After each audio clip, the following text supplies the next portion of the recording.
If you were watching and you are planning to travel abroad, you need to hear what I want to tell you, because I wish someone had told me what I want to tell you.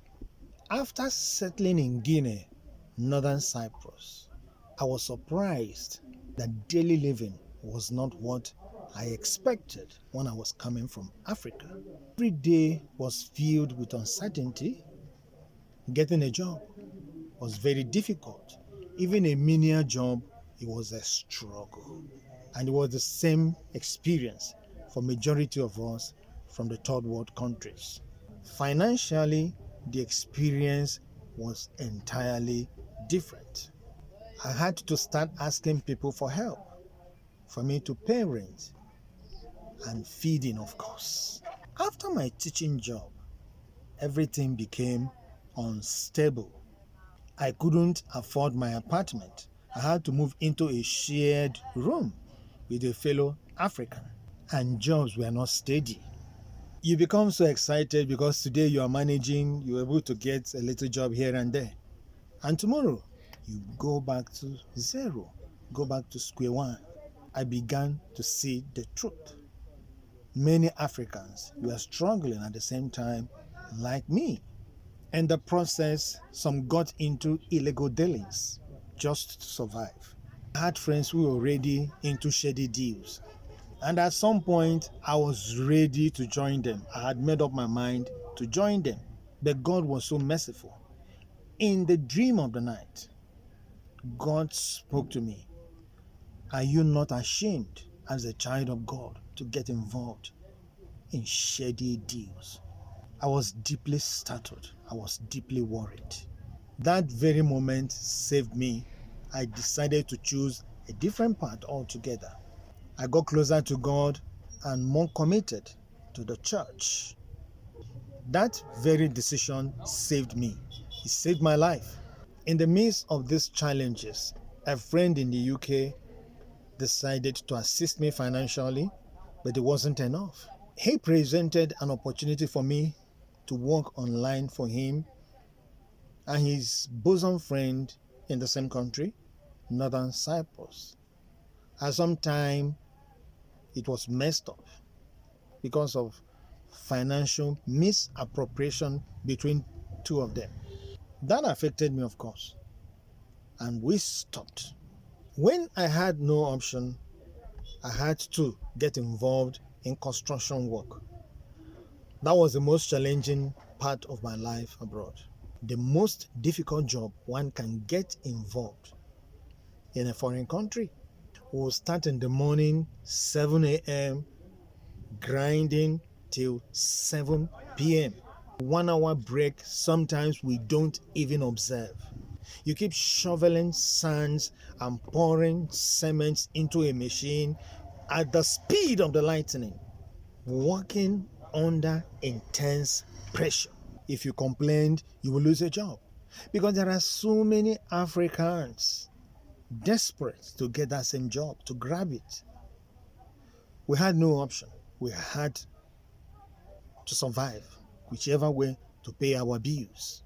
When I left that job, because at some point I had to leave, it was so challenging. I couldn't sleep at night because of pains all over me. I couldn't shake hands with people properly without wriggling in pains. I joined a tailor. The man had a problem with anger. He was short-fused. The job was so stressful that we even worked on Sundays. At some point, he said I should stop coming because he started shortchanging me as well. They know that so many people do not have their residence permit. Because you do not have your residence permit, they are at liberty to shortchange you. Although I had mine, even at that, I was just lucky. I spent so much because you pay in dollars or pounds sterling, not minding that the country where you are is using another legal tender. So because of that, you can't report them to the police. Even when you do, once they tell their police, you are deported once you're an African. And every one of us was involved in this painful experience. From one problem to another, accommodation became an issue as well. Within 1 month, I moved into 4 apartments.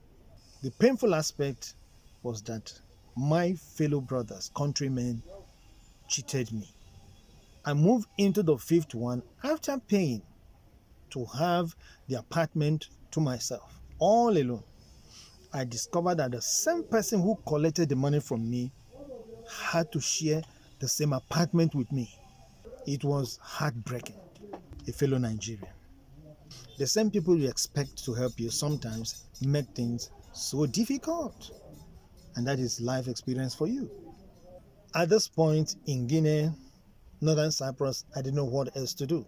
Somebody got a job for me, or rather recommended me for a job in Famagusta, another city entirely. The day I got to Famagusta, it was late in the evening. Where I expected to get a job, they refused to employ me. But I didn't know that God, in His infinite mercies, was trying to protect me. A few weeks after that, police raided the environment. I never knew they were involved in shady dealings. And all the blacks there were arrested and deported back to their various countries. So I would have been arrested and deported. Psychologically, it would have affected me. Shortly after that, somebody recommended me for a job in a car wash. I never knew it would be so challenging. I will start work 8 a.m. and I'll end by 9 p.m. Sometimes 10 p.m. The manager didn't like me. He started shortchanging me, trying to put me into trouble, but God saved me. At some point, he couldn't bear it. He said I should leave. He brought in his own brother from Azerbaijan to take over from me. All the time, I will have 30 minutes, just 30 minutes to eat. To take my breakfast, they give me food once in a day. I would take my breakfast by 7 p.m. Just 30 minutes. It was a challenging experience, a very challenging moment for me. In all of this, I was not paid properly.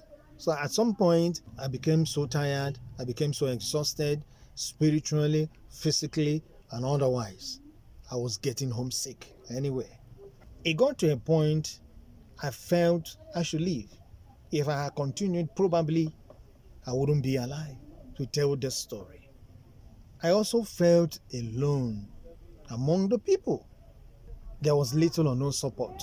Everybody was struggling to survive or to succeed. Yes, I regretted going, of course. If I had known it would be so challenging, I wouldn't have ventured into that. But at the same time, I learned a lot. Life is a journey. Because if I had not experienced that, this story wouldn't have been that you're watching. Because you are learning from what I experienced. And that is a part of life itself.